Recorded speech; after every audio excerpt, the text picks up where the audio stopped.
Oh, that means we're just saying we live.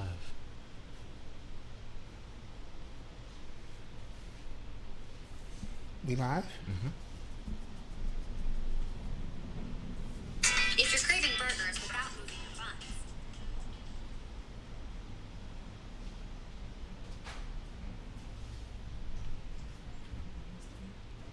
I ain't live.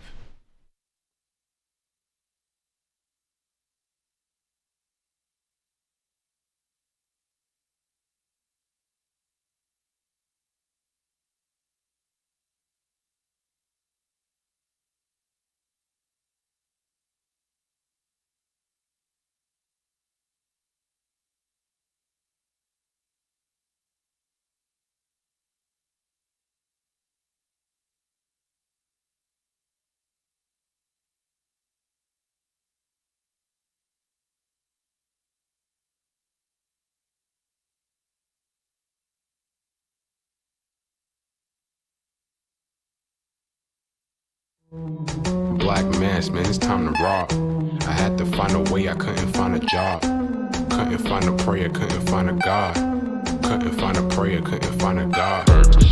Black mass, man, it's time to rock. I had to find a way, I couldn't find a job. Couldn't find a prayer, couldn't find a God. Couldn't find a prayer, couldn't find a God. I woke up, then I logged in to that UrbanX where they be flexing with that blog in. Put it down, cause my little homie called in. Had to bail him out, he in trouble with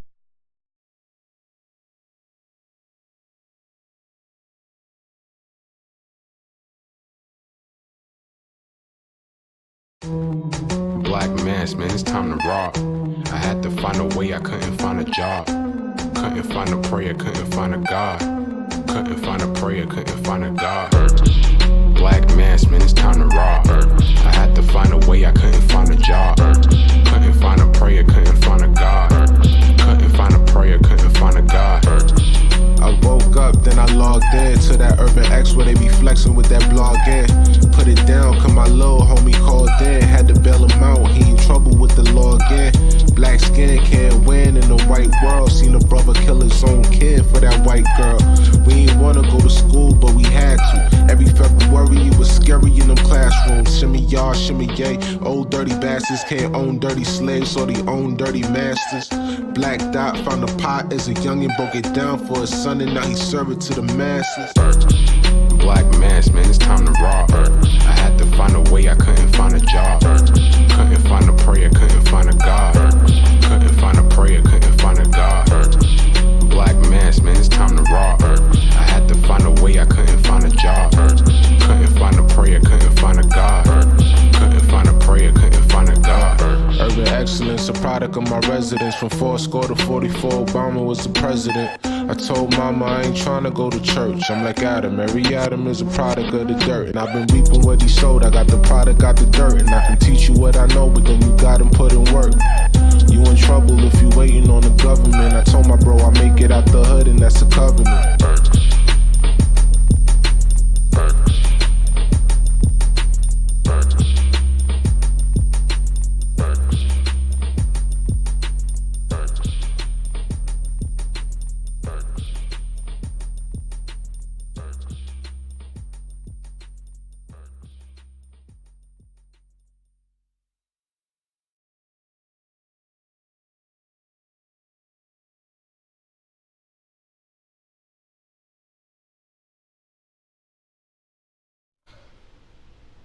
Peace, peace. Peace. Shouts out to the UrbanX family Shout to the UrbanX family. that are in the building. Bowser, stop. That's he always want to get on the show. He's killing us right Chill. now. He's killing us right now. Peace to the UrbanX family. Black Dot in the building. It's Malcolm. I'm back. Malcolm's back I'm back. in the building. I'm always here. We appreciate your patience. Yeah. We didn't have technical difficulties. So we were actually in the middle. Well, we had a prior interview to do before the podcast show, And it ran a little over, but it's a dope interview yeah. with Corey P. Smith, the credit awareness expert awareness expert and best-selling author. and best-selling author. And man, when I tell you he dropped it, He gave it up for us, and this is gonna be in conjunction with what we're doing with just bringing awareness To finances. to finances. Yeah. We don't want to come up here and just be talking ish all day. We want to make sure we leave something valuable, you know what I'm saying, for Yeah. our peoples to understand. We love you out there in the chat. Somebody already putting that bread up. Oh, we appreciate it. Oh, it's the fact. It's the first of the month. Yeah, for 10 minutes with first- Big Elvis. What up, Big Elvis? Appreciate that.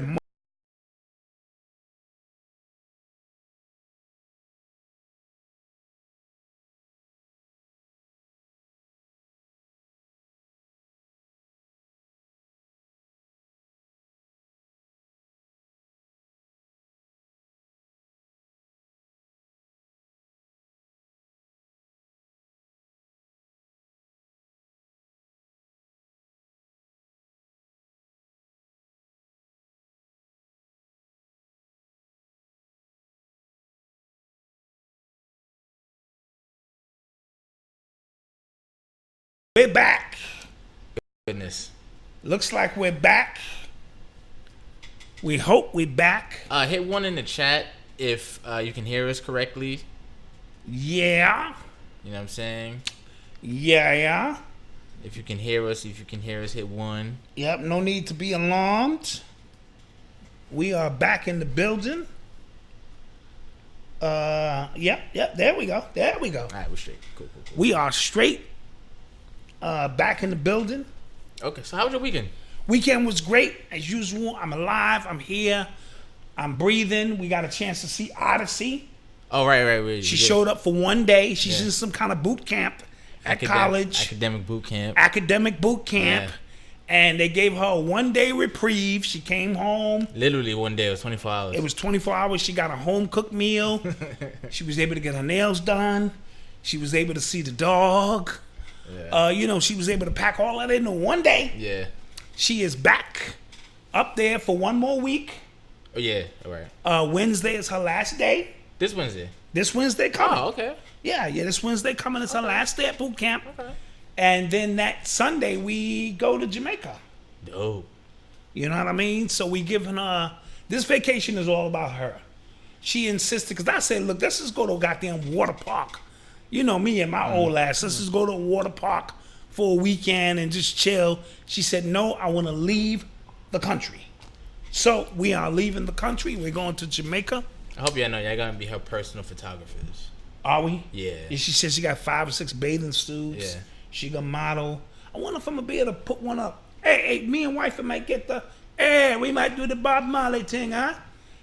Ignorant. Last time we was out there, we tried that. Ignorant. Yeah, it just got a little crazy because they gave us the good weed. You know what I'm saying? I'm like, yo, dude, I don't want the good weed. They said, this is Jamaica, man. That's all we have is the good weed, brah. So, what happened?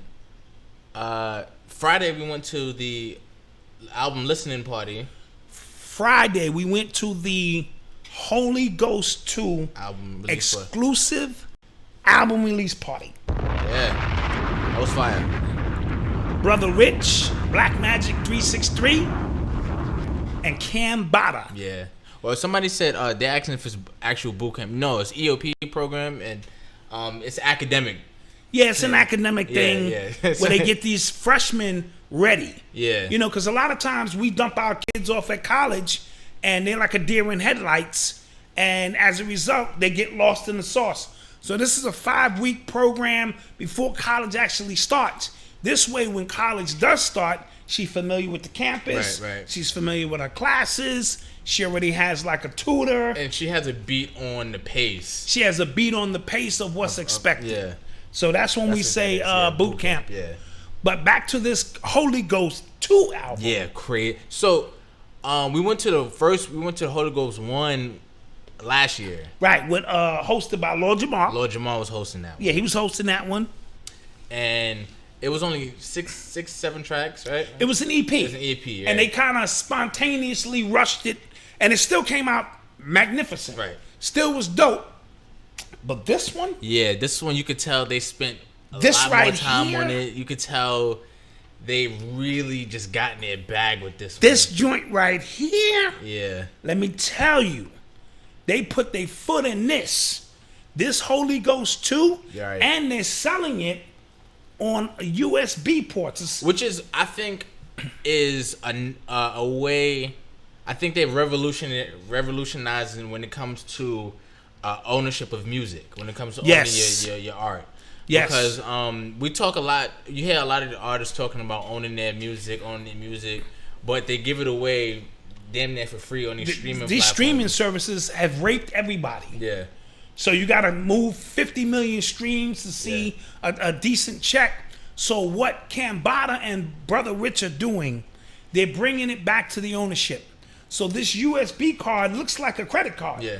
Something you could put in your wallet. It connects into your computer. And the beautiful thing about it is it has the instrumental album on it.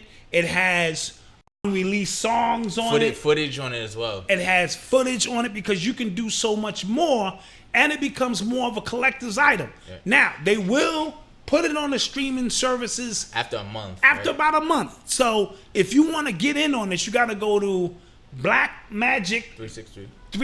Black Magic Music. Music, yes. .com. Yes.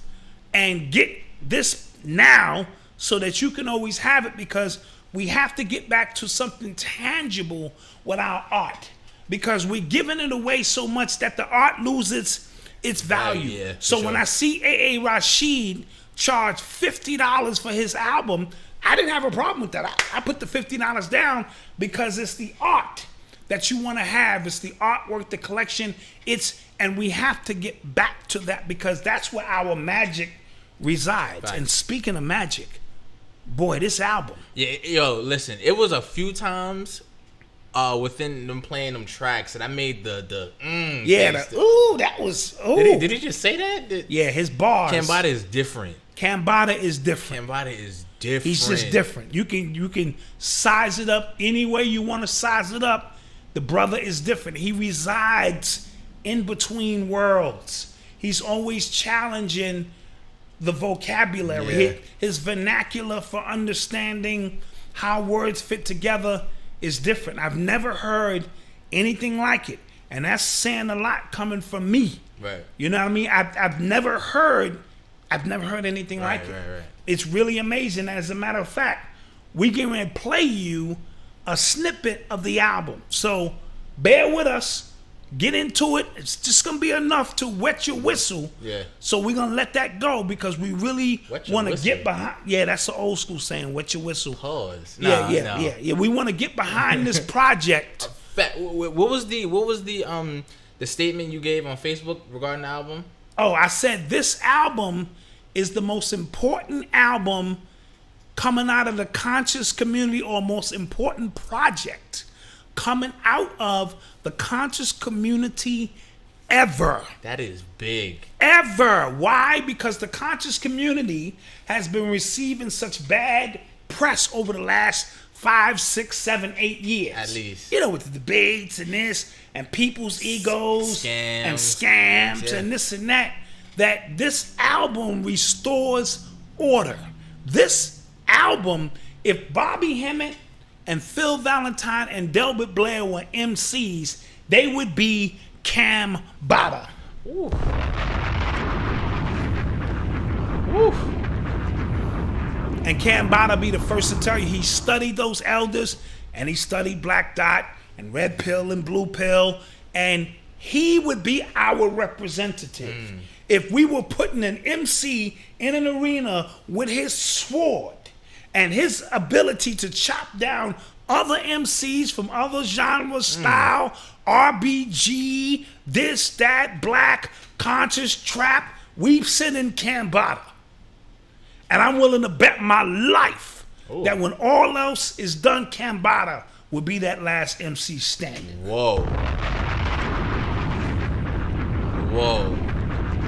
That's how dope this kid is. Damn, okay. Okay? So we're going to play a snippet of the album so y'all can get into. Yeah. I can't say wet your whistle because that's old school. Pause. But, you know, give it a listen. Give it a listen, and we want you to go out and get behind this project. All right. Yeah, let that go.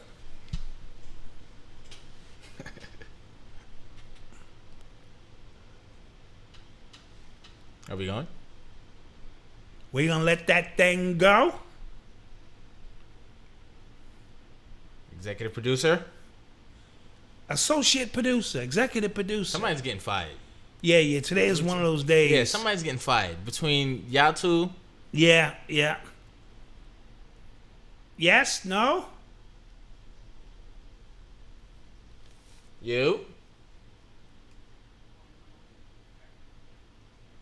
Okay, we're having technical difficulties. Okay, we're having some technical difficulties. Whatever. Whenever it goes, it goes. But we want to let you know that this project is dope. It was fired, yeah. What I would say was you can see a lot of growth on the project with say it again? You can hear it, no visuals. What is it? Why? Okay.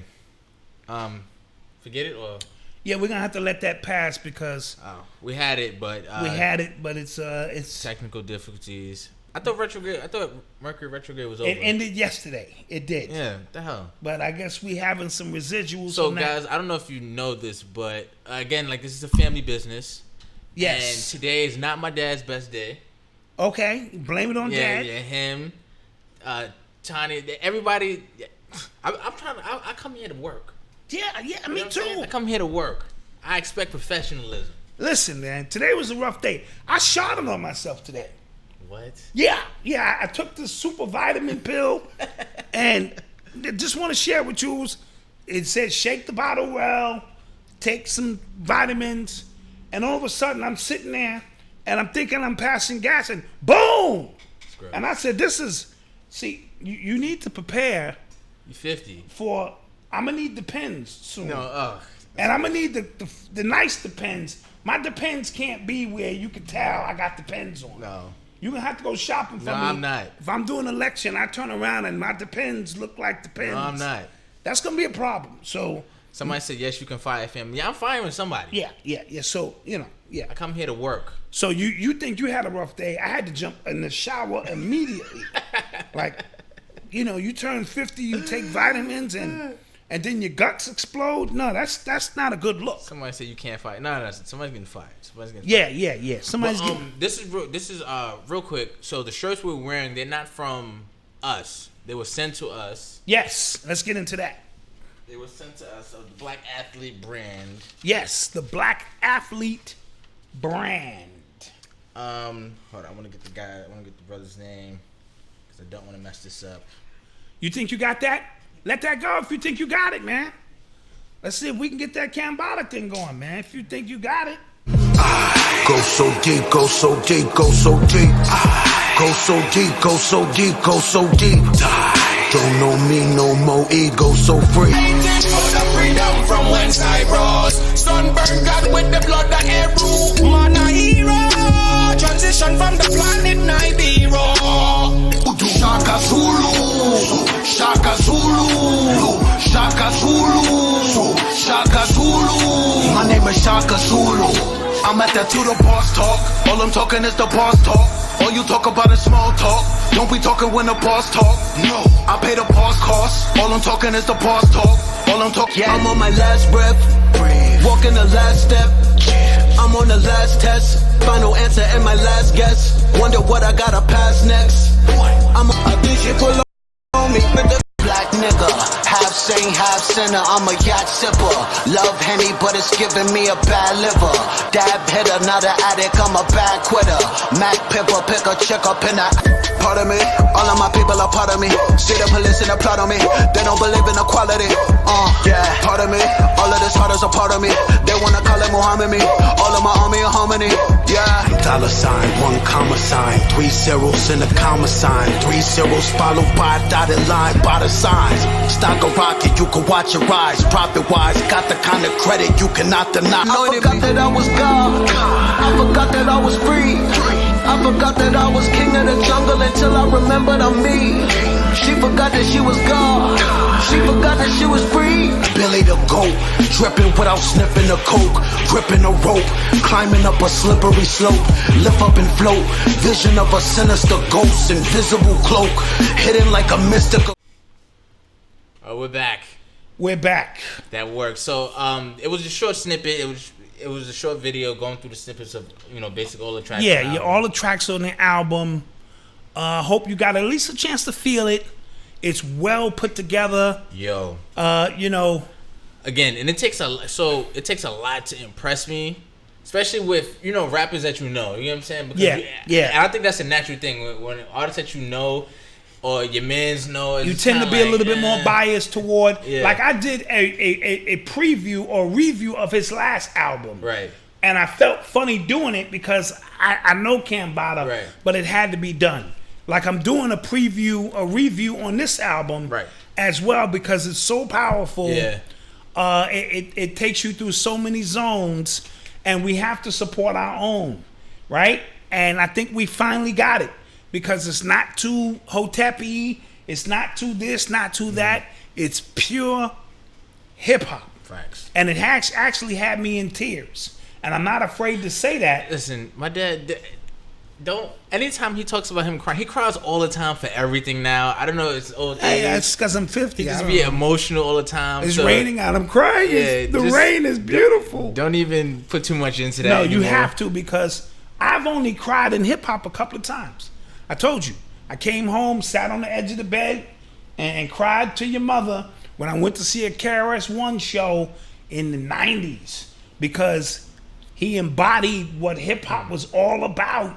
And at that time, I had turned into an MC on Tuesdays and Thursdays. I had kind of fitted into my schedule. And he reminded me that hip-hop is something you live. Mm-hmm. So I sat on the edge of the bed to your mom's and I cried. And then another time was... Kamala. And Forest Hills Drive.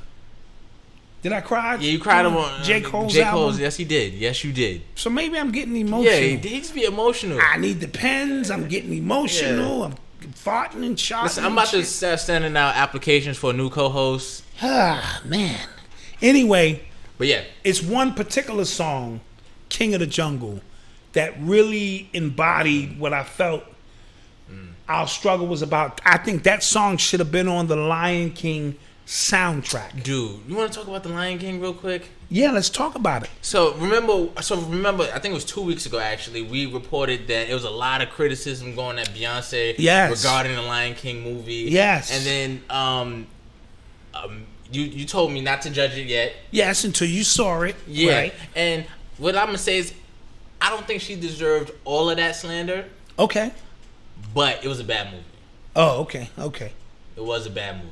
Is it bad because you saw the cartoon and the cartoon is imprinted into your subconscious mind that's as a part of that reality? That's some of it, but just the realities of, comparing the two. So they tried to make this new one, the 2019 version, super realistic, and it took away from it. It just took away from it instead of making it better. So what made the original so good, and you didn't realize until you saw this one, was they had like animated faces. You know what I'm saying? Yes, so when they were scared, they looked scared. When they were sad, they looked sad. This one, you couldn't tell anything, and it depended on too much of the voice actors.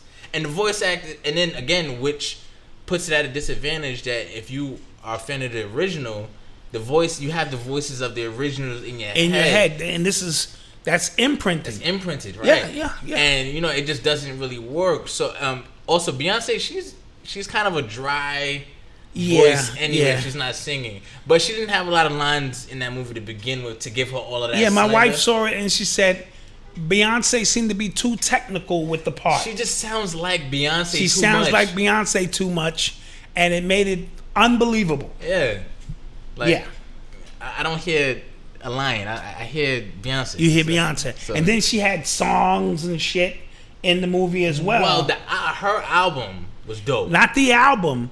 Didn't she sing in the movie? Yeah. What's that shit? Can you feel the love tonight? Can you feel? Yeah, that shit.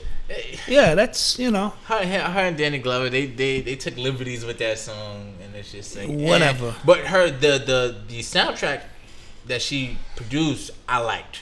Okay, I like the one song, Brown Skin Girl, and that's low hanging fruit. It is. It's an easy song to get brown skin girls on your team. It is. Brown skin girls need to get together. It is. And you could be somebody.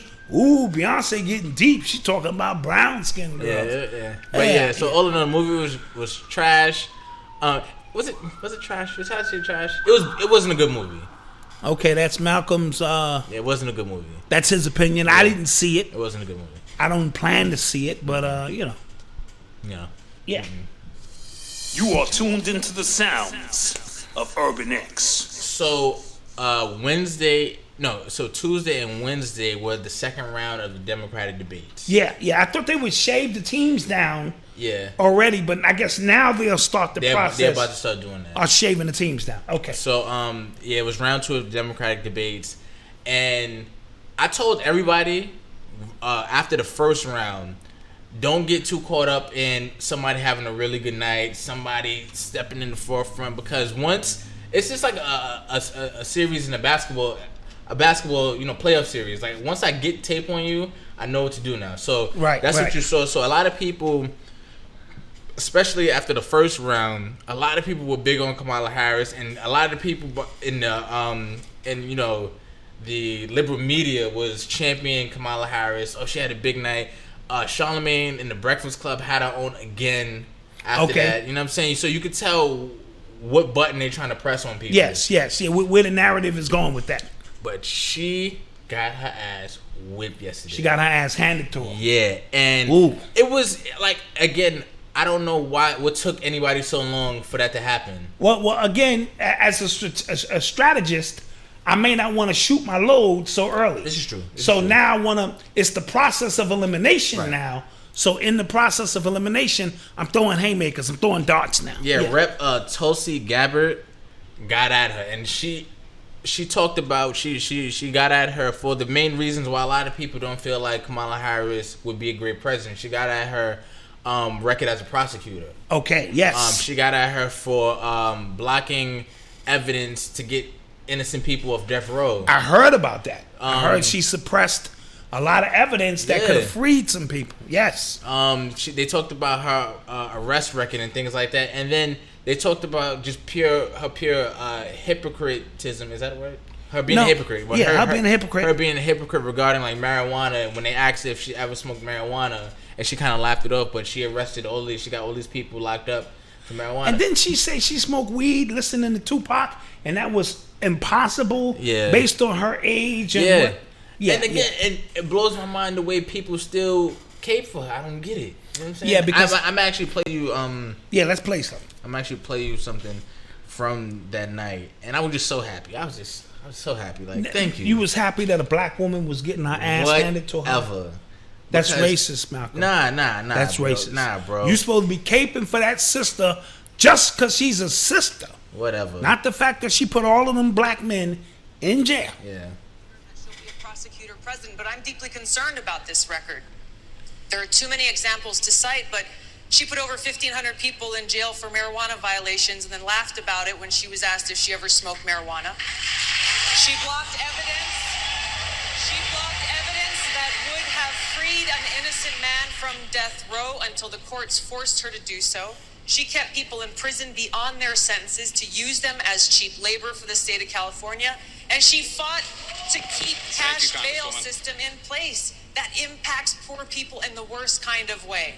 Thank you, Congressman. So in a nutshell, and in response, Kamala Harris looked completely unprepared for that. She didn't, because I think my theory is she didn't expect that coming from.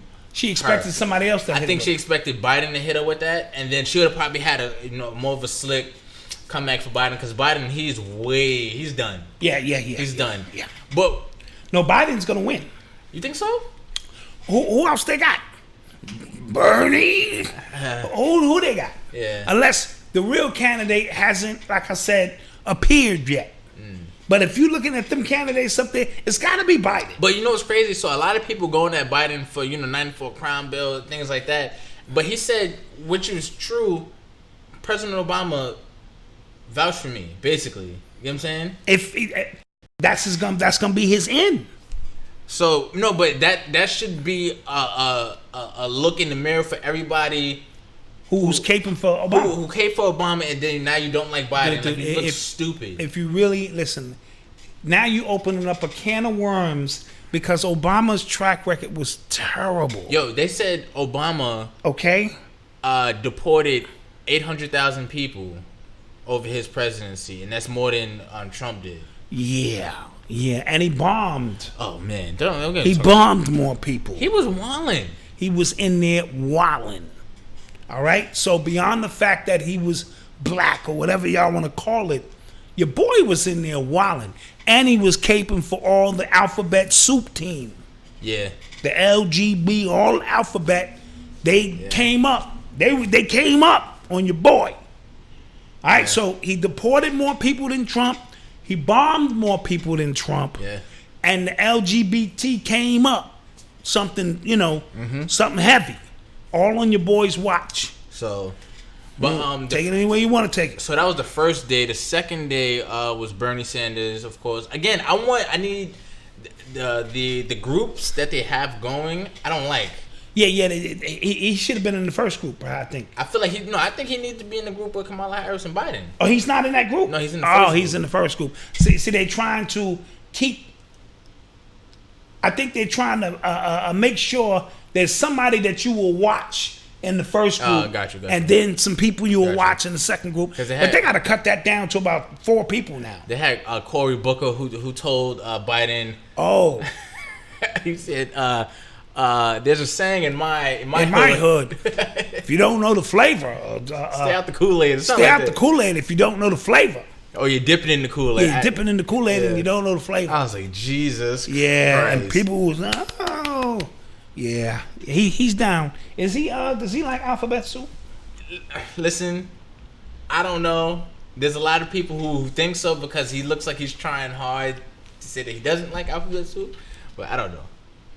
I think he likes alphabet soup. Which is none of my business. Speaking of Bernie, he had a sit down with Cardi B. Yeah. What you think of that? And what are they doing with Cardi B now? The more she talks, the more she should shut up. And now she's talking about Democrats and Republicans and everybody should do this and we have to fight. And she needs to chill. She needs to go back and do some rhymes or whatever it is she's doing. Well, that just goes back to how these politicians see black and brown people. Yes. They feel, okay, she's a big entertainer, she's a rapper, so maybe we can just, stick somebody with her. And that'll catapult them because she kind of just... she kind of laid out her support for Bernie, and then that caused Candace Owens, who people remember was with Kanye. With Kanye during the whole MAGA hat situation. Yes, and that caused Candace Owens to say like, I'll put up $250,000 to debate you, right, regarding your politics, or any other black conservative to debate your politics. Now, I know for a fact that she probably doesn't think that Cardi B can hold a candle to her when they come in to talking politics. She obviously knows that. She obviously knows that. So that was just, clickbait. Her ability to step in there and do some clout chasing and things of that nature. Absolutely. But I think that lends to a larger point that if that's not your lane, don't go there. Don't go there. Do what ASAP Rocky did. Not that. Yeah, push the table over. Not that. Fuck this. Stop asking me to read and asking me political shit. Not that. That's what Cardi B was saying. I don't give a shit about that, okay? I just want to strip. I just want to take care of my daughter. I don't give a shit about this fucking politics. That's what she was supposed to say. Because then we go, all right, she pushed the table over. Y'all asked her some political. Don't get political and you not political. Yeah, don't do that. And Bernie should know better. Sitting down with somebody of her caliber who he knows she probably can't even spell Republican. I'm not gonna go that far. I'm just saying. I'm not gonna go that far. But are strippers smart? Yeah. Can strippers read? Yeah, they can. Can they? Yeah. Can they? Yes. Can they? Listen, you're bugging. All right, yeah, okay. I'm only being funny. Yeah. Some strippers are very intelligent. You can have a, really profound. Because some of them used to go to college. Yeah. They used to strip to pay tuition. Exactly. That was a thing. And then they started making so much money stripping. They was like, yo, forget college. I'm stripping the strip, you know? Yeah. And chicks be like, I'm just up here trying to, pay my way and feed my kids, and then get mad when you put a couple of cans of, green beans and spinach on the damn stripper stage. Instead of dollars? Instead of dollars. You said you're trying to feed your kids, right? Well, here's a couple of cans of string beans, spaghetti, and you mad at me? Nah, that ain't right. Oh, so also, sticking with politics, there was a story that came out on Fox News that Kamala Harris accepted $5,000 from Trump in 2011. This is during the birther stuff. Okay, during the... And he's for her charity or something like that. Okay, so... and now all of a sudden he's a vile human being. But you got to remember that they all was down with Trump just... It's hypocritical. They all was down with Trump before he became the president. Then he became the president, and he's this bad person. Yeah. But yet I can show you pictures of all of them hanging out with Trump at Trump parties, doing it up. So, that's neither here or there. If I get a donation from somebody, don't mean I'm rocking with them. Professor Griff, who's today is his birthday. Oh, shout out to Professor Griff. Him and Chuck D were born on the same day, and I believe they were born something like 10 minutes apart.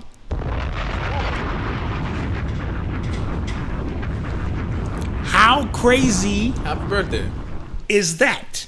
Anyway, side note, Griff does a lecture in Dallas, and we meet people all the time at these lectures. Right. And some dude comes out and shakes his hand, and this dude is the one who shot up 5 police officers. Right. And then they put Griff's picture up there. That's right. All over the news and shit. Like, I promise you, I knew they were gonna do that. That was ridiculous. And then what they did was, because his his name was like Mika. Yeah. Mika Xavier. His middle name was Xavier. So what they did was, it was like Mika Xavier something, and then they would call him Mika X. Mika X and shit. I was like, it was a really just. And I almost threw my coffee up. I saw Griffin shit. This nigga like. I'm like, oh, this is bad. It was and that was like really dirty media politics tricks. Yeah, but how they were pulling that off, and but it was again, that's like somebody donating to your organization, right? Okay, and you don't know who these people are. That could have been me. I shake people's hands all the time, and you meet some weird people in the conscious community, man. Some people who are off kilter. When you talk to them for 5 minutes, you go, this nigga's off kilter. This nigga right here is not wrapped too tight. So, that could happen where you could get 5,000 and somebody and they come back and bite your ass. Because I hear your man Cummings. Elijah Cummings? He's beefing. We can segue into that. Oh, we can talk about that now. Okay. He's beefing because Trump called... well, he said... I'll read the tweet, actually. He called Baltimore a rat-infested... He said Baltimore's numbers are the worst in the United States on crime and economy. Billions of dollars have been pumped in over the years, but to no avail. Money was either stolen or wasted. Ask Elijah Cummings where it went. He should investigate himself with his oversight committee. And then he called it infested and things like that. And people got angry. The guy on CNN started crying, crocodile. He was crying, crocodile. Yo, it was. I was raised. He was trying in Baltimore. He was trying to cry. Like that was a moment. Yeah, he was trying to capture a moment. Came from Baltimore. Yeah, they still live there in Baltimore. But I just want to pose a question. Well, before you even pose the question, all right. I saw a clip today of Cummings himself calling Baltimore a goddamn rat-infested shithole. He said, he was talking about whoever the president was at that time. I just came from Baltimore. It's rat-infested. It's this and that. So why are you upset now? See how the politics work? Yeah, I just wanted to ask the people, did he lie? And so now you're going to strike an emotional bone with people, Malcolm. Listen, I'm not disrespectful. I'm just saying, it's people in Baltimore who live in these communities who feel that they've been wronged by their government. So why is it different when Trump says something? All right, I gotta come clean. When I go to Baltimore, and I've been to some rough neighborhoods. You roll your windows up. I roll my windows up, and I like it. I lock the doors. That motherfucker. You turn down some of them blocks, and you like, man. And this shit is 20 minutes from the White House, or you know. Yeah. So it goes to show you, I know cops and both, like, you know what I'm saying, and they tell you like, yo, it's bad. So let's deal with the truth that it needs to be cleaned up. It really does. You know, and the fact that he's saying it maybe carry more weight, but Elijah Cummings himself said the same exact thing maybe 15 years ago, because he's been. And again, this is why it's looking like, I don't know the future, but it's looking like the Democrats will lose again. Yeah, they're gonna lose. Because they spend so much time on nothing, right? We know he's racist. What is that? Yeah, he was racist before he got in. We know so this. what's new about what Trump is doing? And he's gonna pull the same race card, the same energy he pulled last time. I don't get why we keep getting mad over this. Yeah. Again, this is the performance time of the year. You know what I'm saying? With your Republicans and they have to give you the illusion that change is coming, that the country is in an upheaval, and it's not. The country is in the same predicament and situation it has always been in. The elite rule, and the rest of you get whatever is left. And now the performance, so that you can feel somehow involved with what's going on. All right?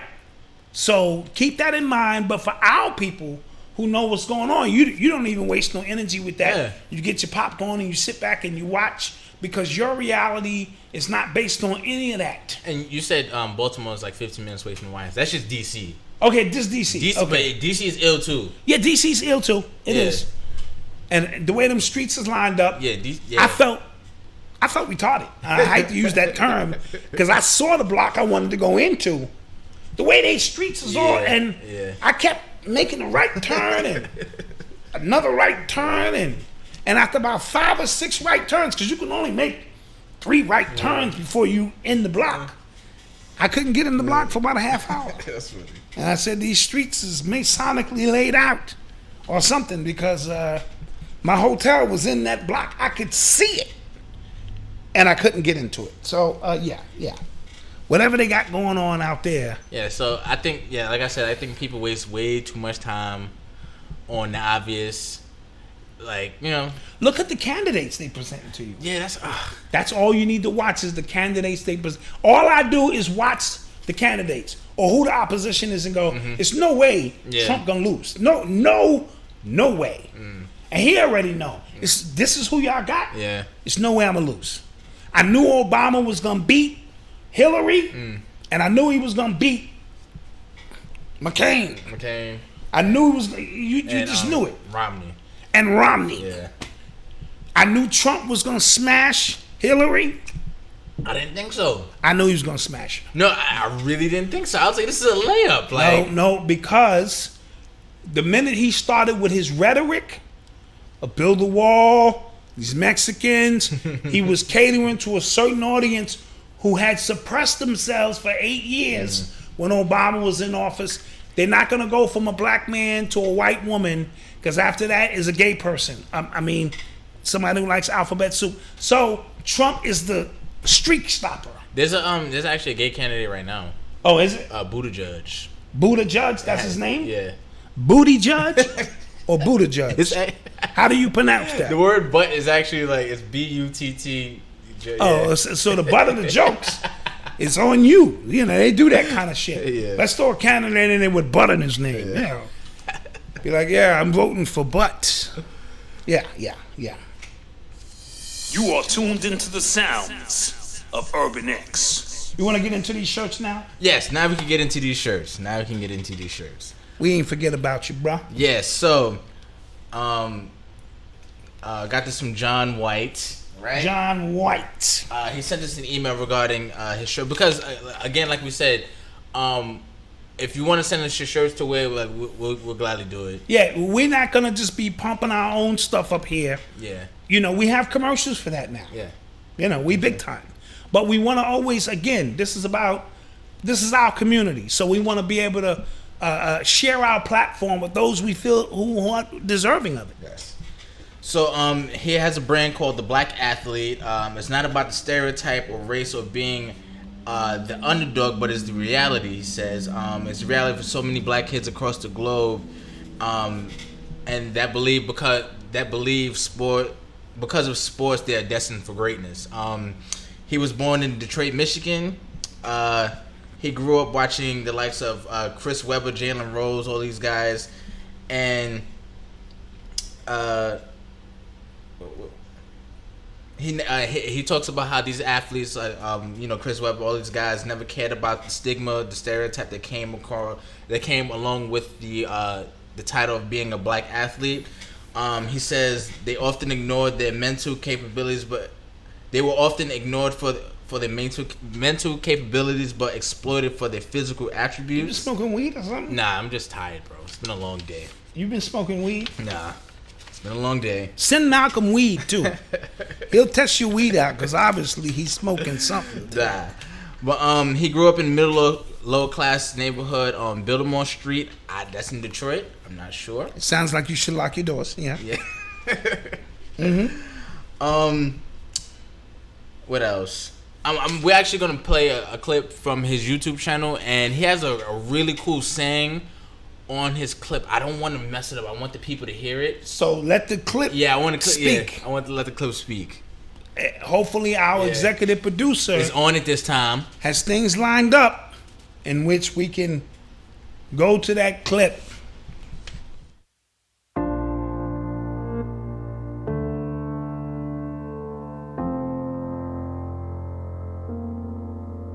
You know, I grew up on the west side of Detroit. Wow, so much has changed over here. Just bring back so many memories of everything. I got a saying in my book, you gotta see it before you see it, or you'll never see it. I wanna teach kids to dream. Don't be afraid to dream.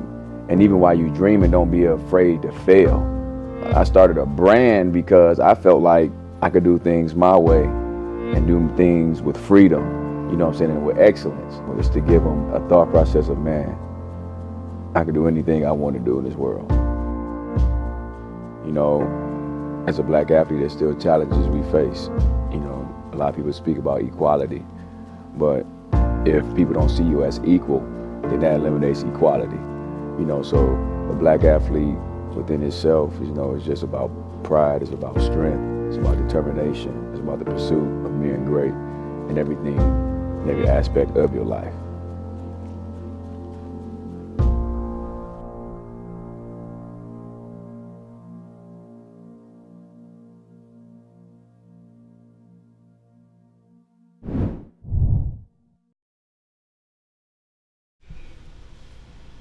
Yeah. We're back. We're back. So that was another dope clip. He's an author. You can visit theblackathlete.com. Theblackathlete.com. It's in the description below. Plus, along with that video you just saw. Yeah. So, again, we want to show some love and support. Nice shirts, comfortable shirts. Comfortable, you know what I mean? And, you know, the black athlete, what LeBron is doing is showing that the black athlete is more than just somebody who's physically an athlete. Yeah. So it's giving new meaning to the term black athlete because he's exemplifying his intelligence and his ability to lead. And I think that's going to be the model, the template going forward for athletes who are going to be more than just basketball players. Mm-hmm. You know what I mean? Yeah. So let's change the definition and vibration of black athlete. Yeah, and talking about LeBron, I don't know if you guys watch ESPN or FS1. You know when it's a slow week when LeBron is the target, because now all of a sudden, because it ain't even basketball season. Even basketball season, and they just continue bashing him. They were talking about him being on the layup line with his son. Yeah, him celebrating at the game. Like he should sit down. You're doing too much. And all he's doing is remember, he has a void to fill that wasn't filled for him. His dad wasn't at any of the games, and now he's making sure that his presence, because we can change this shit in one generation. Mm-hmm. My dad wasn't there. I wanted to make sure I was there. You was there. I ain't doing what LeBron did, but LeBron's celebrity presence means a lot. Yo, can you imagine what it's like to be a 14-year-old playing basketball and LeBron James on your layup line? And he's in the layup line with you. That's something you'll never forget. And I heard he even went over to a few other kids on the other team and said, I hope I'm still in the NBA when you make it. And the kids started crying. Yeah. Why? This is because this is the greatest player of this generation, recognizing what greatness is. Now, this is about clutch management. That's all this is about. For all my sports fans, this is because LeBron has taken ownership on a level that not even Jordan and them took ownership. And these white folks hate that. Yeah. Even after he's finished playing, his imprint is still going to be on the game because he owns a management company along with Rich Paul that's going to make sure that the players, control the narrative. And they don't like that. Shout out to Isaiah Bryant. Thank you. Yeah, Isaiah Bryant. I want to read what you said because I think it says, what's up to everyone? Let's commit to a minimum of $500 a week for our brothers. That's dollars from everyone a week. I love these brothers and know y'all do too. Let's do it. Sharing the heart. I'm not going to argue with that. Let's throw a bomb on that. Oh, shout out to, I was out walking with Eli today. You was out walking with Eli, as you do, you guys, because my son Eli has cerebral palsy. So every other day or every day they go out and they walk the damn city. Yeah, we 5, 10, 15 blocks. Yeah, me and Eli, we go for a while, and we sat down for a break, and the guy walked up like, "Yo, Malcom." I'm like, "Who the hell?" And he was a supporter from UrbanX. Supporter of UrbanX. A guy named Kareem. Shout out to you, bro. Shout out Kareem. You know what I mean? Yeah, we Yonkers. appreciate that from Yonkers. So so getting back to what we were saying, the black athlete is taking on a new vibration. Yeah, dope. That's fine. So go get these shirts and support that. Facts. Yeah. You are tuned into the sounds of UrbanX. So it was big news this week because Mario Lopez, he's a host on TV, and he was on Saved by the Bell. Saved by the Bell. Okay.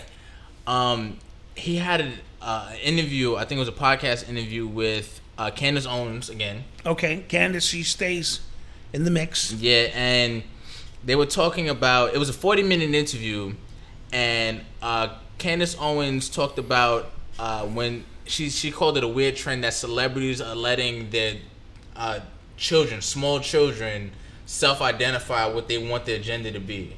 Okay. And she brought up somebody like Charlize Theron. Yeah, Charlize Theron. Yeah, that's her name. And this is what Owens told Mario Lopez. She goes, "A lot of weird trends come out of Hollywood, and one of the weirder ones for me, this new trend where celebrities are coming out saying that their kid is picking their gender." She said that's strange to me. And Lopez said, this is what he said in response. He said, "I'm trying to understand that myself and don't lump me with that whole group.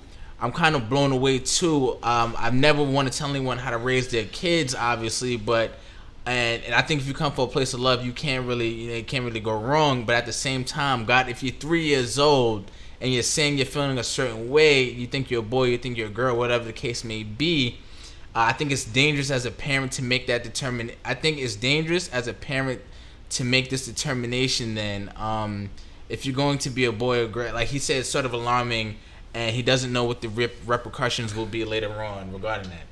So, and that's the end of the quote. But a lot of people, a lot of publications, Complex, all these other publications, Yahoo, they took that one little piece when he says he thinks it's dangerous, and they framed it to him going, "I think it's dangerous to support your transgender children." So they flipped it. They flipped it on him. They took his statement and they flipped it. But what he's saying, and they didn't lay it out in context. And I'm not gonna lie, I definitely agree with what he's talking about. Mm-hmm. Because if you let first of all, you letting a 3-year-old determine anything regarding their sexuality, that's weird. Man, I wouldn't let a 3-year-old determine where anything, we're having anything lunch. Right. You get these people. What we're gonna do, Tommy? God damn it! So think about when we talk about agendas, right? Think about them advocating for letting kids as young as 3 determine their sexuality. Why? Yes. This is the strange world we live in, and I've always had issues with that. I felt that even if you decided that you wanted to go that route, that has to be something that you, when you old enough. Now, there's some people who say, I knew when I was 5 years old that I liked girls. You're still not in the position to act upon that.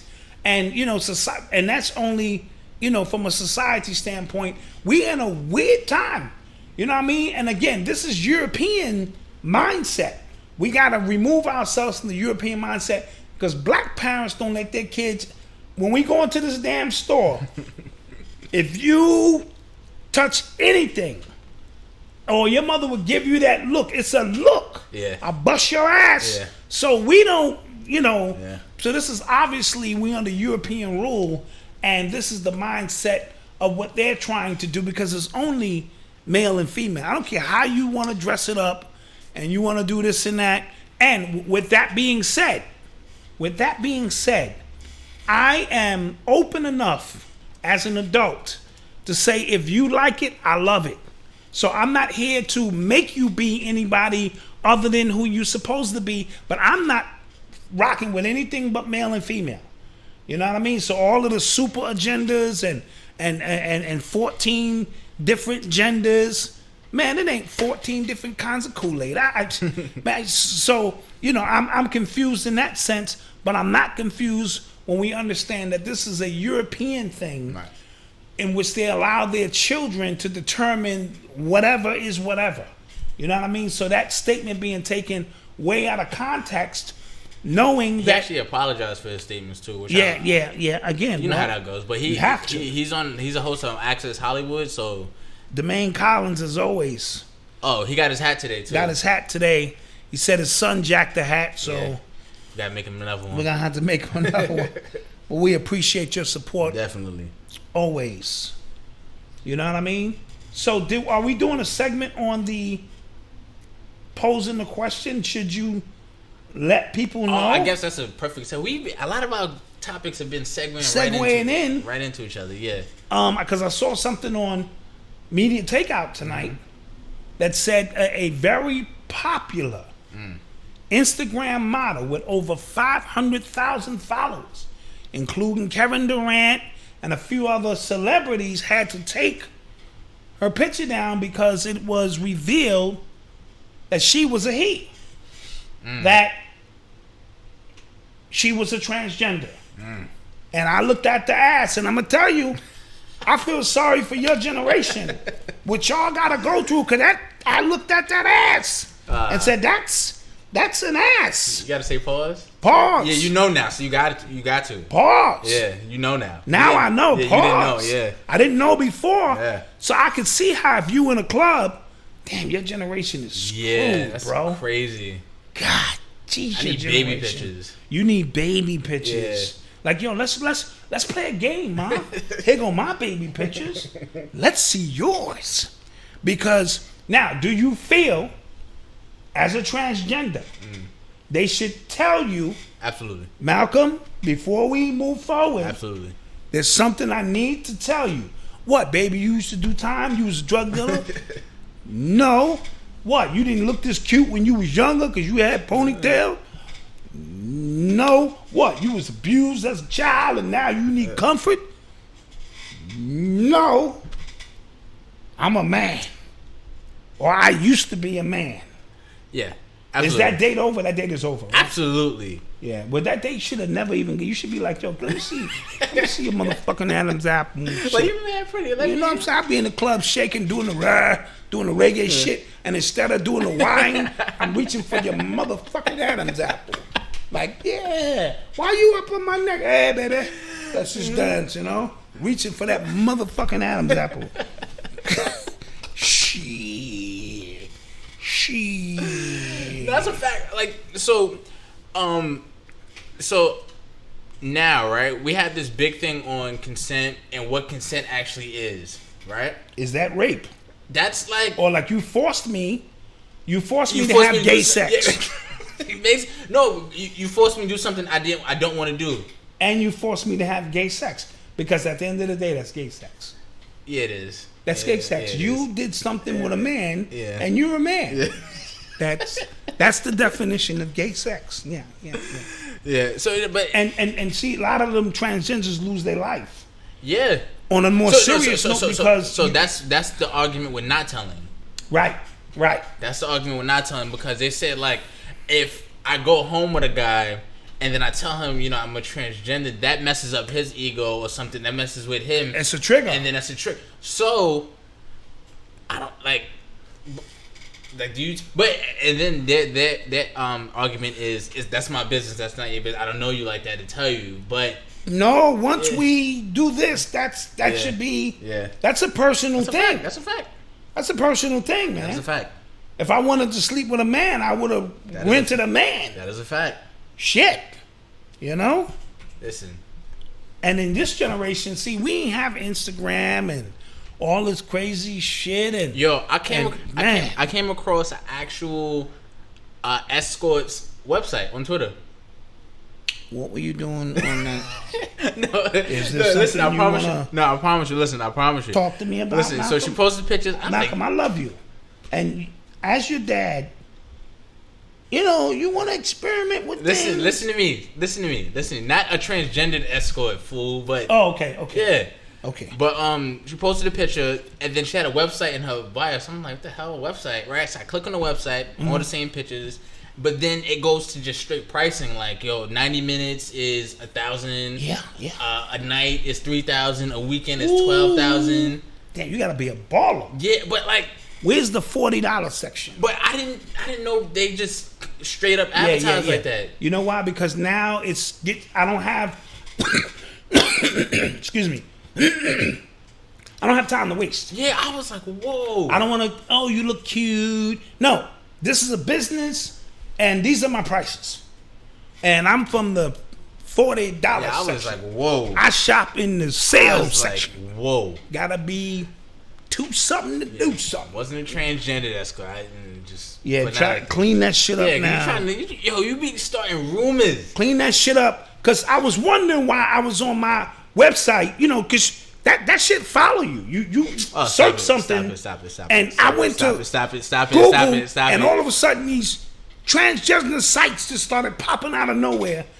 That's why you were on the computer searching for male pleasure. Stop it. Jeez. No. Jeez, Malcom. Never. Malcom. I always knew it. Starting rumors. Yeah, anyway, I shop in the $40 section. I'm like, how much for 40? Like, is that all night or is that like a quickie? Or that's what? Not even enough for a meal with these. Hey. Oh, there was another transgender that did that. Remember, she got linked to Chingy. Yeah. You remember? Chingy, Young Buck, they all. Nah, I don't think Chingy knew though. Oh, he didn't know. Yeah, I think Young Buck. I don't know if that's his thing now. Dwight Howard. Ooh, Dwight. Ooh, yeah. Dwight is out there. Yeah. Dwight is. But Chingy didn't know. Yeah. And that's what I'm talking about. That's scary. You know, that's scary for your generation. Yeah, I was in Costa Rica, and then it was a woman that I could have. I told my friends, I was like, "That's a guy." I don't know what nobody said, and they was like, "Nah." I'm like, "Listen to me. That is a guy, right?" And then my friend asked her where she was from. She said Brazil. I said that is a guy. That's a guy. Because in Brazil, that's heavy out there. It's heavy out there in Brazil, bro. I was like, yo, stay away. That's nasty. See, Malcom is laying all the clues out for you. Stop it. Oh, you're getting me tight. Transgender websites. We're about to end this podcast. Costa Rica. It was not a trend. Yeah, you're getting me tight. Brazil. I wasn't in Brazil. You mentioned Brazil. That's gay. Okay. It's not funny. Woo! This show is hot. It's not funny. I need somebody out there to start some rumors because we need about 100,000 views on this one. Start that shit. Don't start no rumors. Start that shit. Don't start no rumors. This is the conscious community. Start that shit. You are tuned into the sounds of UrbanX. Somebody said Bobby Valentino when he was yeah recorded running From a tranny's apartment, yeah. All of them. See, you know, again, this generation and these trans, you can say what you want to say, they look like women. And if they get the full surgery done, you know what I mean? Then that's a little, you know what I mean? Yeah. That's tough. That's why I only date women 55 and older. These are old women. They just want to cook you something. Come on, honey, boy. I'll make you a soup, make you some collard greens, neck bones, and then her feet. You look down at an old lady feet, and God damn it, she definitely old school. Oh, let's pay some bills really quick. Yes. So for the people who've been keeping up with our channel, today I put up an interview with DJ the Money Coach. Yes, dope interview. Dope. We talked about what the webinar is going to be. Shout out to the people who signed up, and he wanted me to shout somebody out. Lewis Temple. He registered, but the email kept bouncing back. So you can email me, and we'll get all the information out to you. Right. UrbanX.NYC@gmail.com. Shout out to all the people who registered. The ones who registered 2 weeks ago, thank you for your patience. Yeah, we're going to have it next week, either the 8th or the 9th. I'm leaning towards the 8th. That Thursday. That's a Wednesday. That's a Wednesday? Wait, is that a Wednesday? That's a Thursday. Let me see. I believe. Let me see. Yes, it's Thursday. So 8th is that Thursday. The 8th is that Thursday. Obviously, before we go on air. Before we go on air for the podcast. We'll finally get it done. This is your last week to get this done. Yeah. This is the first. If you got a few extra dollars and you want to sign up for this program. We're going to sound like those commercials. You on the couch anyway. You on the couch You about to buy some sneakers. You about to buy some sneakers. Invest in yourself. Invest in yourself. So let's run this DJ Money Coach. And also, the next week, we'll be posting the interview we did with Corey P. Smith. Dope. Yes.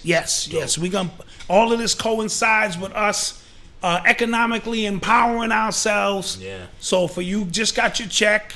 Just got your Social Security check. Just got your job check. I don't know about you. I have some really audacious goals I'm trying to set before the end of the year. Yes. And next year, going beyond, I'm trying to go in with some momentum. Yes, absolutely. You know what I'm saying? Absolutely. So I suggest you guys do the same. We're still in the third quarter of the year. Right. So you still have an opportunity to open up that fourth quarter strong. Go momentum. And propel into 2020. So let's hear from DJ Money Coach. Let's pay some bills. I'm going to pay some bills. Hi, I'm DJ the Money Coach from 7spheresofmoney.com.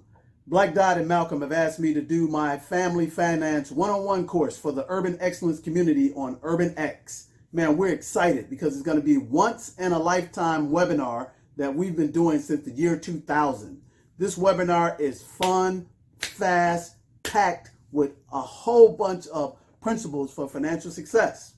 And you probably wonder why I have a cap on, because I'm DJ, the Money Coach. So money is about coaching, just like sports. So we're going to bring you 2 hours of 136 principles of financial success. We're going to provide you with a Family Finance 101 encyclopedia that'll give you everything from A to Z about money. We'll also give you a 17-page financial education report. And if you just look over my shoulder here, that report will teach you about your personal net worth, your monthly cash flow, your retirement plan, your college planning, your debt freedom plan. It'll teach you how to increase your credit in the 4 quadrants of credit. It can take you from a 500 credit score to an 800 credit score in as little as 12 to 24 months. We'll also teach you how to do succession planning, and most importantly, teach your children, like mine, how to become millionaires at the young age of 10 if they only can invest $21 a month with a 12% return over 50 years. They will guarantee have $1 million in the bank based on the rule of 72. So I want you to come join us on the beaches of the World Club and live a pom-pom lifestyle. That's plenty of money and peace of mind right now with Urban Excellence on UrbanX Podcast. Family Finance 101. Come see us at the top on this webinar. Yeah. And we're back. Shout out to the 600 plus people in the chat right now. 600. Everybody should hit that like button. Facts. Right? Facts.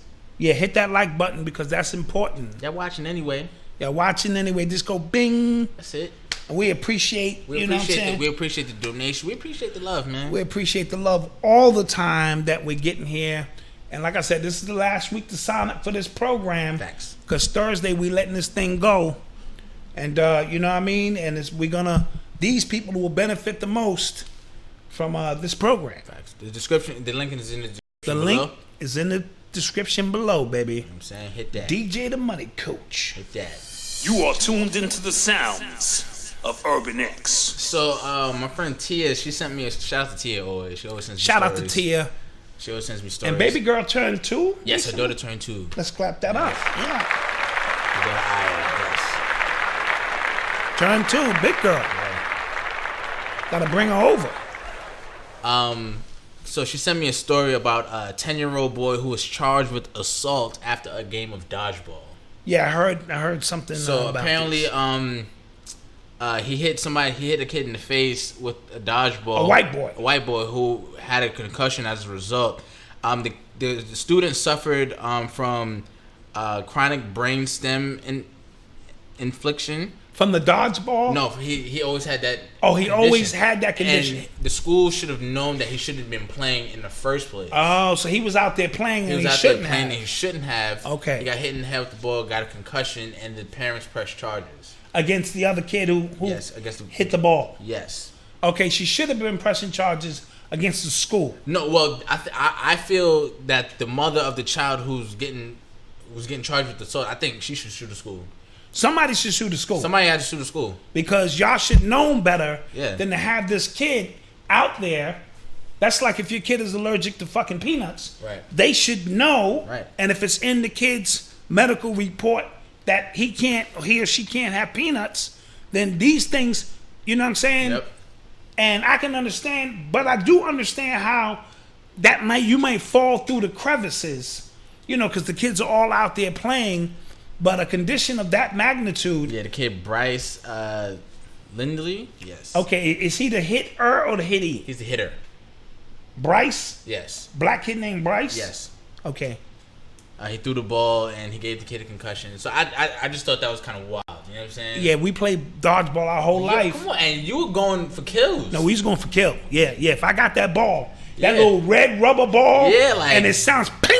Like I remember I was a counselor for day camp, and we went to Sky Zone. You know, that's with the trampoline. Yes. And they have a dodgeball pit. So you're jumping up and you're getting momentum. So one and kid, you're firing. One kid, I threw the ball. One kid, he said, "Yo, I just heard it pass my head, Mr. Malcom. Like, what's good with you?" I was like, "Yo, I'm going for kill. I guess busy out here. I gets busy out here. Facts." Yeah, so I just thought I thought that story was kind of wild. But again, we live in a world where these kids are very soft, and I don't want to downplay the kid with the brain damage. He shouldn't have been out there because all bets is off if you out here. I think it lends to a point that we see black kids as older than they are and as dangerous. You know what I'm saying? That you too. You charge him with assault. You charge him with assault for throwing a goddamn dodgeball. And the mother the kid who got hit, she said, "Oh, he was obviously going for my kid's head." Yeah, he was playing dodgeball. You know playing dodgeball. And dodgeball is one of them old competitive. And how accurate do you think a 10-year-old is with a dodgeball? You know what I'm saying? Facts. But a 10-year-old black kid. True. Right? True. He probably had big gorilla arms according to that white parent. Yo, side note, did you hear with Ronald Reagan? He said to Richard Nixon and those monkeys? Unreleased tape. Yeah, he called African delegates from the UN monkeys who didn't look comfortable in suits. Yes. Yeah, and people are shocked, but I'm not shocked. Man, no. I'm not shocked anything that come out of these white people's mouths. But a lot of people loved Reagan. That's why, you know. Well, he was an actor, and things of that. I don't love any president whatsoever because I know what they represent and what they stand for, especially a European goddamn president to begin with who couldn't possibly know and understand. The closest I come is JFK, and that's a devil too. Didn't your mom like him? My mother liked JFK. And a lot of black people rocked with JFK because at least he was fair with some of the things he was trying to do and implement. But that's as close as I come. Okay. Yeah. Well, going back to stop. Well, going to people who are like not getting exposed, but Trump and Al Sharpton went at it this week. Trump and Al Sharpton, who used to be buddies. Yeah. These dudes was buddies, Yeah. and now they're going against each other again. You know, But people fronting for the cameras. people were getting mad at Trump for going at Al Sharpton because he called him a con man, but Al Sharpton, he got caught. Wasn't he caught on camera trying to sell coke or trying to buy coke? Oh, who, Sharpton? Yeah. Sharpton's a crook, bro. He first of all, he's a snitch. He is a snitch. He's a federal informant. He's a federal informant. He's a federal informant. Yes, Let's he is. start there. Yes, he is. Right? And I saw him on tape doing some kind of drug deal. Like, yeah. And then there's a former mafia guy who was on Vlad TV, and he talked about working with Al Sharpton directly. Absolutely, Yeah. absolutely. So let's stop the nonsense. And then you know, Al Sharpton's response was, if he really thought I was a con man, he'd hire me for his office. And they laughed about it, but come on. They're all grandstanding. Don't waste your time with any of that craziness. It's all devil business.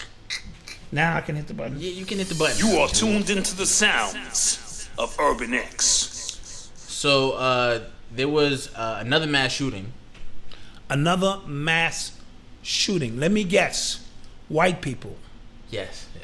Okay. In Gilroy, California, at the Gilroy Garlic Festival, music festival. Garlic. Yeah. Vampires hate garlic.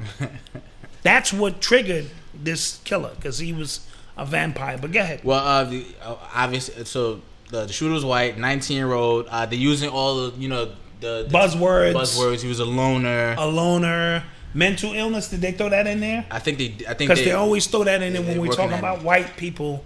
Yeah. Black people, we're just straight terrorists and killers, but they always find the right words, a loner, mental illness. He attended Gilroy High School in Gilroy, and he purchased 2 AK-47 style guns. Actually, 3 survivors from that shooting were actually at the Las Vegas shooting in 2017. Wait a minute. You didn't just say that. Yeah. So 3 survivors. Yeah. They didn't die in this one either. They survived this one as Just so happened. Yeah. To be at the other one. Yeah. Okay. Wait, can you say crisis actors without getting flagged? Can we say that? Yeah. Okay. All right. Our shout out Tyreek Moore. Peace, fam. Our last Hulk video got flagged. Why? Because you mentioned flat Earth. Oh, I was wondering why that video got flagged. Yeah. I didn't curves. Yeah. It was clean. Yeah. I was answering questions. Yeah. And because I mentioned, that's right, that's one of the words you can't say. Wow, but somebody asked the question. Yeah. But it's still, okay, all right. So I see where YouTube is going with this. Yeah. We're going to have to Patreon this soon. Yeah, okay. Or get our own platform, Yeah. Okay. But yeah, so like I said, that shooting happened, and 3 people from the Las Vegas shooting. What are the odds? Didn't that happen? Remember the gay nightclub shooting, and it was somebody who survived. So they always leave a signature somewhere to let you know that all of this stuff is connected. All right? We can't say crisis actors. So for the YouTube people, I'm not saying that. I'm just simply saying that's weird. That 3 people who was at the Vegas shooting showed up at this place and they got shot again? Did they get shot in Vegas and they shot here? No, they were at the Vegas. They were at the joint Vegas thing, and they got shot here. They didn't get shot here either. They just was the witnesses who showed up on the camera telling you what happened. Probably. Yeah. That smells like crisis stuff to me. Yeah. Listen, man. What I saw a stat the other day that said that there's been more mass shootings this year than days. What? Yeah. So are they not reporting? Are they underreporting? So I don't know what constitutes as a mass shooting. Like, is it over 3 or 4? Because if that's the case, then I can see that as being possible. Well, because 11 people got shot in Brooklyn. Yeah. Over the weekend. Yeah, Brownsville. At one of their old school events. That would constitute as a mass shooting. Yeah. Yes? Yeah. So, yeah. Chicago has mass shootings all the time. Yeah. Okay. Yeah, I can see that. This country is crazy. Side note, going back to the Brownsville thing. So there's a rapper, I don't know if anybody in the chat has heard of him, named Pop Smoke. Pop Smoke. And he's one with like real deep voice. He has a song called Welcome to the Party. Nicki Minaj just remixed it. But he's a part of this group, right, called the Wu Gang, or like the Wu. And then there's another like opposite group in Brooklyn called Chew. So the Wu and the Chew. Yo, I went down a YouTube rabbit hole looking this up, and it's fascinating. Like, tell me all about it. It's like alliances between these gangs and these gangs, but sometimes those alliances cross over, and I don't know who's with who, but I don't like. Yeah, a lot of people got killed over it because a lot of the gang lines. So the Wu versus the Chew. Yo, look it. I'm telling you, look it up. It's fascinating. Look it up. Get your popcorn ready. It's fascinating. It's niggas doing nigga things. Yeah. And then, from what I understand, you was explaining that if they rap about something, they either did it or they getting ready to do it. Or they getting ready to do it. Yeah. Wow. Okay. Yeah, it's like they call it like a New York drill rap. You mean like Chicago drill rap? Like they'll rap about something and then they do it. Then they'll pop off. Yeah. Or like they just killed somebody and they rapped about just killing that person. Yeah.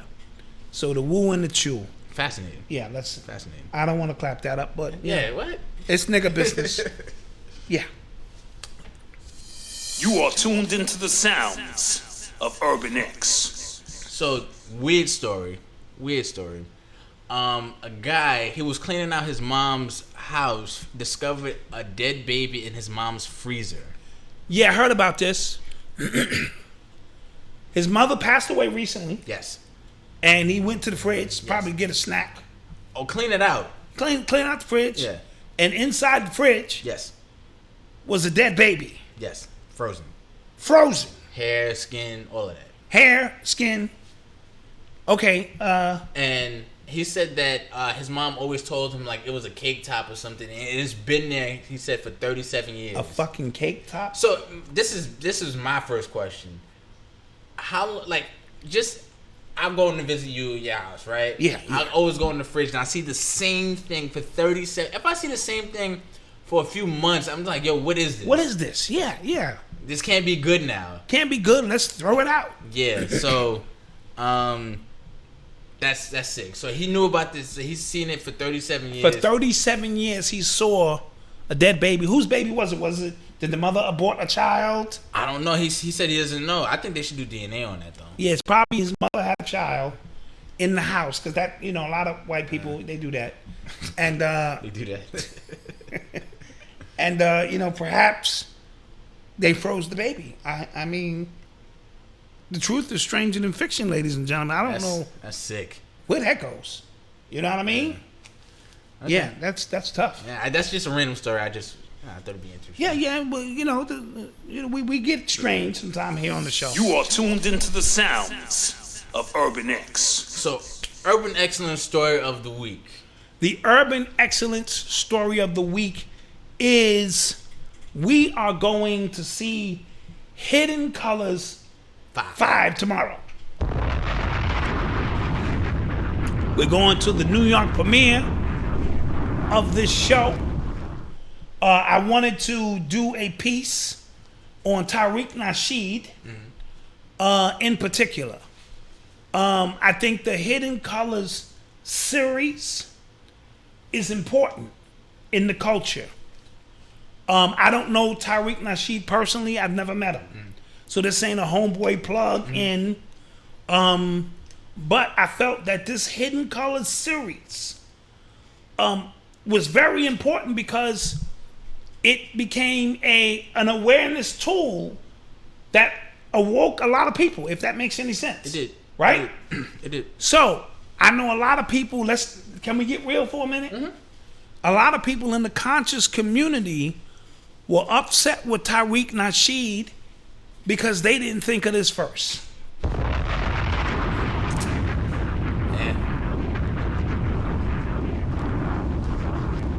Now, to give you a backdrop of what was going on in the conscious community during that time, bickering, beefing, egos, debates, scams.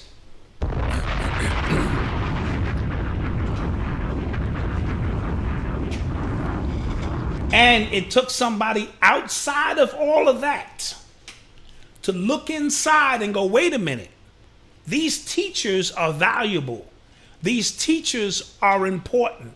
And created a platform called Hidden Colors, which highlighted the brilliance of these teachers.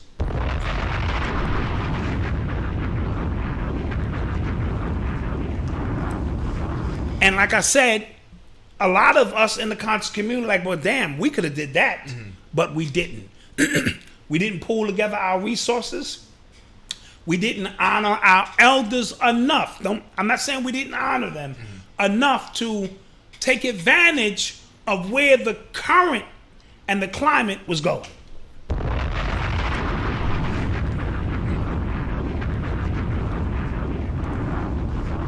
And we should have got the idea from The Secret, because once The Secret came out, right, and they were highlighting their elders or their teachers, we should have been like, bing!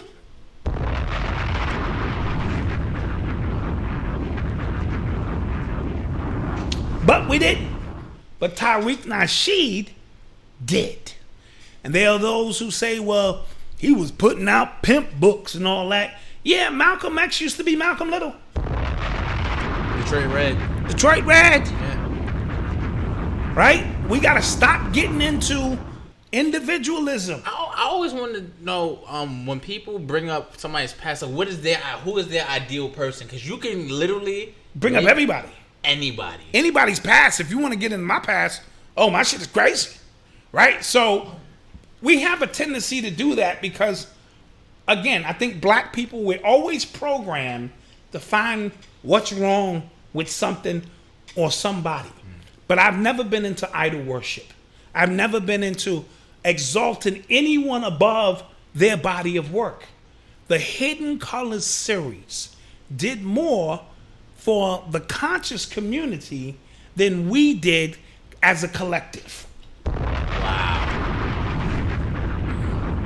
Now, I'm going to clarify that statement. For those of us, right, because what it did was it brought everyone to a basic level of awareness.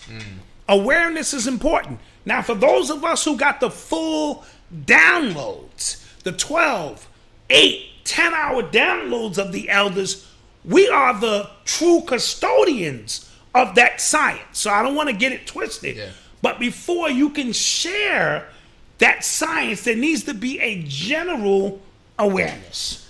I remember talking about Freddie Yarbrough. He didn't compare Tariq to Malcolm X. No, I didn't. Please. He didn't compare. I'm not comparing him. I'm just simply saying we all have a past. We all are on a journey in our alchemical process to go from man to God, and it ain't all pretty.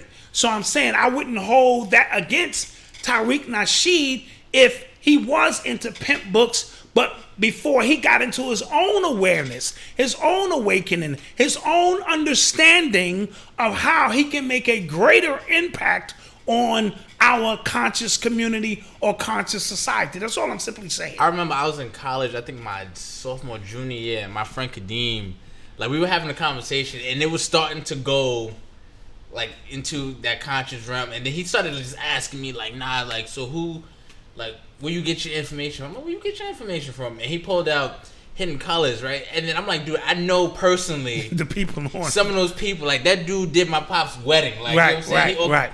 He officiated my pop's wedding, talking about Phil Valentine. So yes. It's like, come on, you know what I'm saying? But yes, but the great thing about it is, I started handing them shits out like frisbees because, especially 1 and 2 in particular, because it was put together so well, and it resonated with so many people that I had people coming back to me saying, yo, after they watch Hidden Colors, and I'm not the type to go, man, I know that shit already.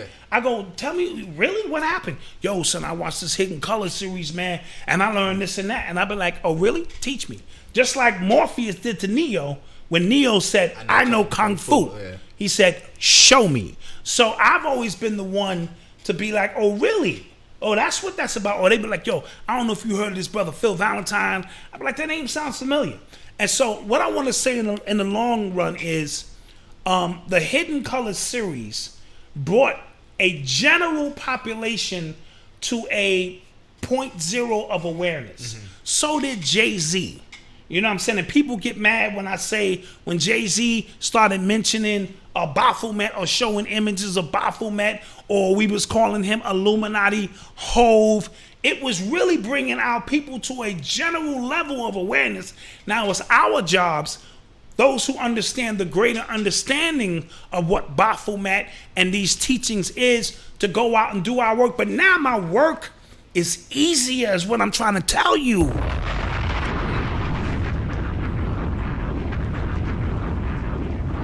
Okay, so Hidden Colors has made it easier for me to walk amongst regular people who now have a general sense of awareness. So the ends justify the means. I don't care if you like Tariq Nasheed or not, or you want to point out all of the bad shit that he's done.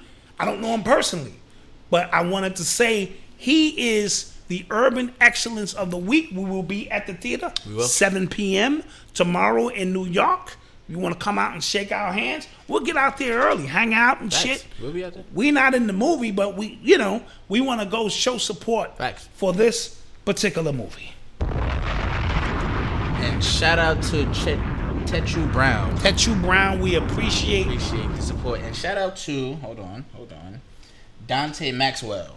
Dante Maxwell, appreciate you too. Thank you. Appreciate you. What we got next, man? You are tuned into the sound. Let's take some questions. Or anybody got any questions in the chat? Yeah. Oh, I saw this documentary on Netflix, right? Everybody should go watch it. It's called The Great Hack. The Great Hack. What is it all about? It's about the way Facebook and apps like it, but mainly Facebook, is stealing your information without you knowing it. And you kind of signed off on it. The minute you sign up for it, because you didn't read the fine print. You didn't read the fine print. Yes. It's the reason why a lot of these apps are free. That's how they get paid. Of course. They're selling your information. Yeah, well, listen, if you think your information is not available, because Capital One just had a $1 million breach, 1 million people's information was breached for Capital One Bank. And then an expert came on and said, dude, stop it. Your information is everywhere at all times. So we all need some kind of, one of them software that just alerts you. Because if you steal mine, you practicing. My shit's so bad, you just like, it's a practice. It's a test run of shit. That's funny. Oh, shout out to Sinosure. Sinosure. I don't want to. Yeah. Thank you for doing what you guys do. I fully support whatever you guys. Appreciate that, man. Thank you, man. We appreciate you. Oh man, we're gonna drop bombs.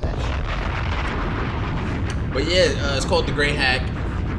It talked about Cambridge Analytica. Remember the breach? Yes, yes. They got caught.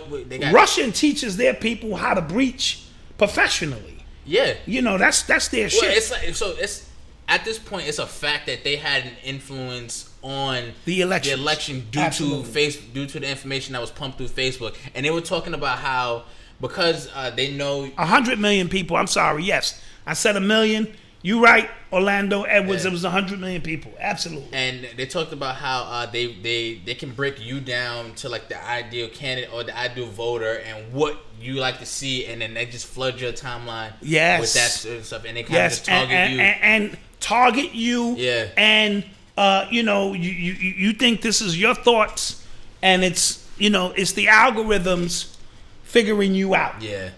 Crazy. Any questions? Hey, are y'all going to Dale Sneakers? Or are we going to sell sneakers?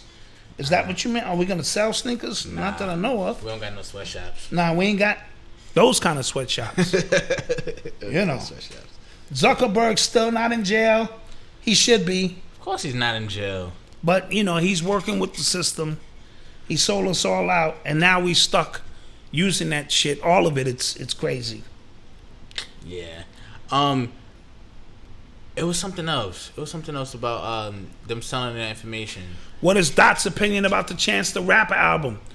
I tried to listen to it. I really gave it you know that reviewer, a concerted effort.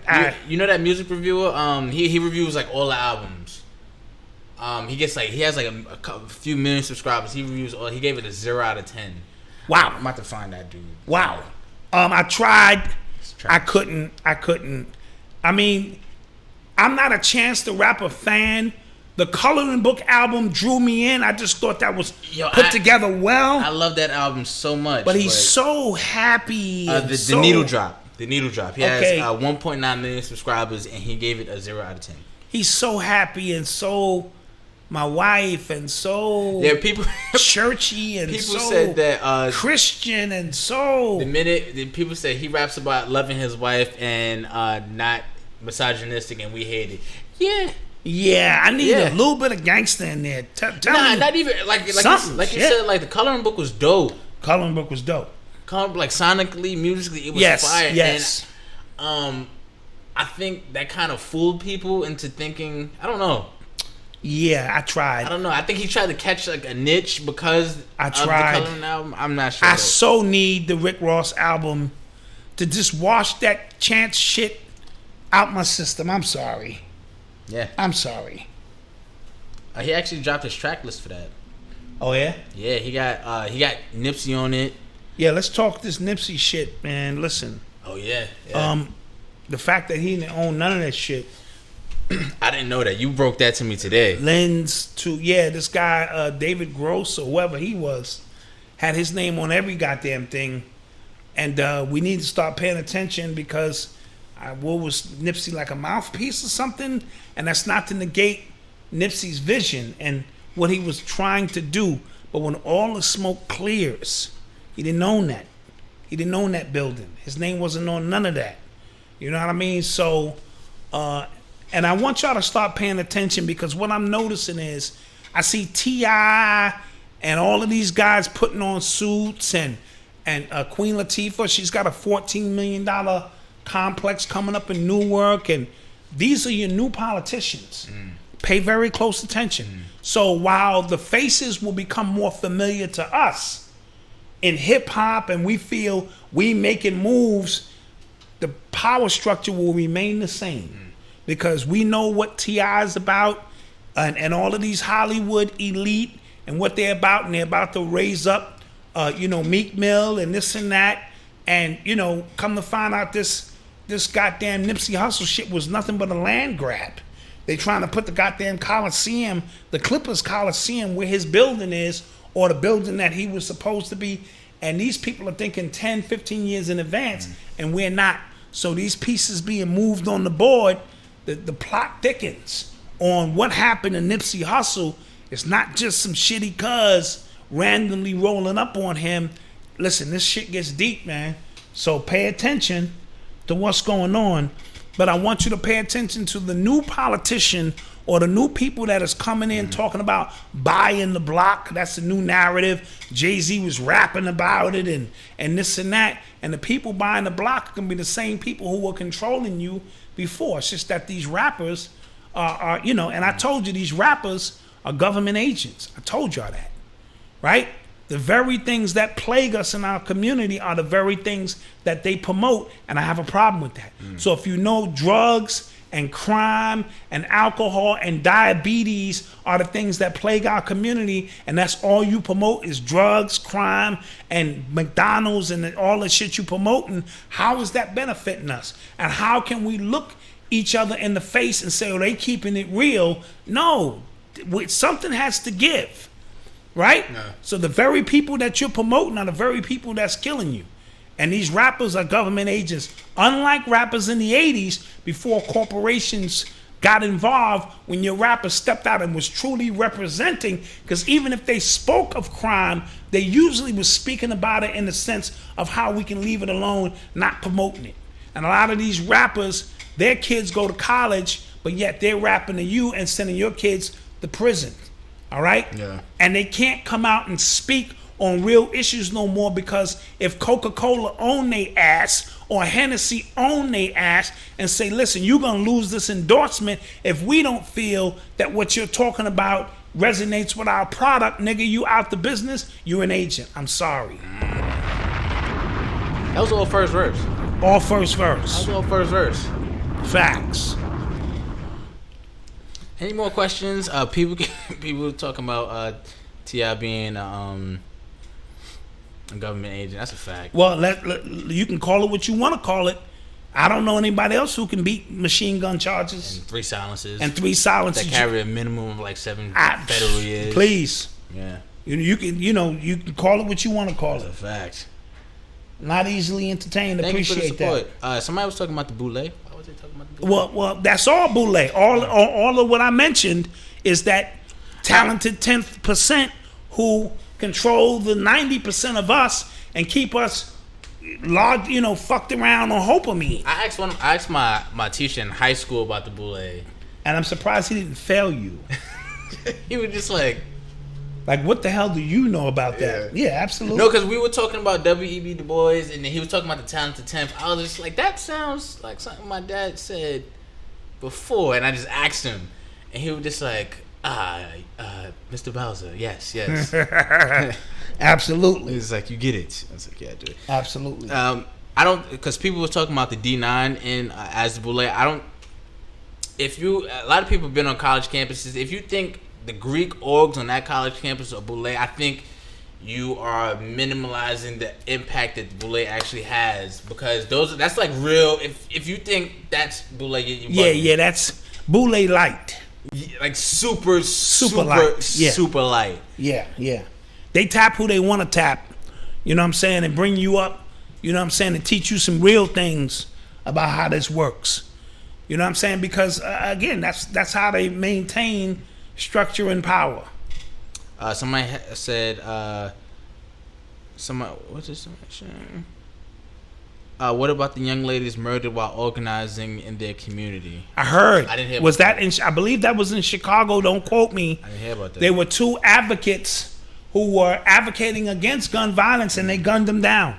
Chicago, man. I did hear about that. Yeah, they rough out there. Yeah, I did hear about that. In terms of Dapper Dan's book, I haven't read it. Malcolm, have you read Dapper Dan's book yet? No. Okay. I didn't even know he had a book. You didn't know Dapper Dan had a book out? Nah. Aren't you from Harlem? Yeah, I'm not from Harlem. You live in Harlem now? Reside there. Yeah, I've seen him a couple times too. Okay, you've seen him and you didn't know he had a book out? All right, you're not on your job. And he has a movie coming out. I'll reserve judgment, because a lot of time we put so much on one man just because he's in the corporate offices. Like, what kind of change is he really going to bring? Yeah. And any change he does bring is probably going to be minimal. He might be the token guy who they give a deal to, who keeps hopeamine alive. Yeah.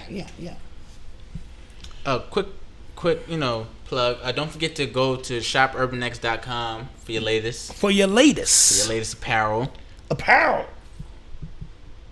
Yeah. Is that it? Coakley been teaching us, yeah. Shout out Steve Coakley, one of my teachers as well. Phi Nu Pi. So a lot of people think Alpha Phi Alpha was the first black Greek organization that started in 1906, but it's actually Phi Nu Pi that started in like 1902. Okay. Did Steve Coakley, because I rock with Steve Coakley. Somebody said Malcolm needs to be Alejandro. Listen. Yeah, Alejandro Malcolm. Listen, it's these guys. True as it gets. 333, Michael Lambert. Appreciate that. Columbus, Ohio. Peace. Appreciate that. Peace. Yeah. I'm reading the book now and it's pretty good. Okay. Somebody said, what's the agenda with this multiculturalism? I think that is in place to minimize the black voice. Yes. By lumping everybody together, that just kind of shuts out black people. Right. Calling it, they call minorities now everybody. Right. If you're not white, you're a minority. Right, and that's done. And that purpose. Definitely dilutes us black people. That's why we always got to stay on top of our grind. That's a fact. And do our thing. That's when people say, like I said last week, people of color, diversity. When they say things like that, ask the person what they really mean. Yeah, Marshall. They probably have no answer. Pronounces Arise Fitness. Hey, keep up the powerful programming. I got 11, 12-year-old sons listening. Very helpful. Appreciate it. Appreciate that support. What else? I want to do. They said we should have Choke No Joke on the show whenever he's in New York City and he want to get down.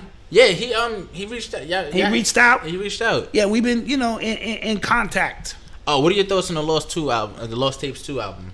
I spoke on the Lost Tapes 2 after revisiting it. I liked it because I understand these are the misses. Yeah. So I wasn't looking for a whole bunch of A1 hits. I like to get into the mind of an artist of Nas's caliber to find out why this song didn't make the album or what was going through his mind. And you can hear the newer stuff is later on the album. The earlier stuff seems to be at the beginning, the 2007, 2008, and you can hear the newer stuff. So the album does progress. Big up to Red Pill who made me, go give it another listen. He did, yeah. You know what I mean? Yeah. And with a different mindset. Yeah. But I'm always intrigued by songs that don't make the album, and I don't critique them as I would critique a full-fledged album that Nas says, I put my all into this at this present moment, in this present day and time, and here it is.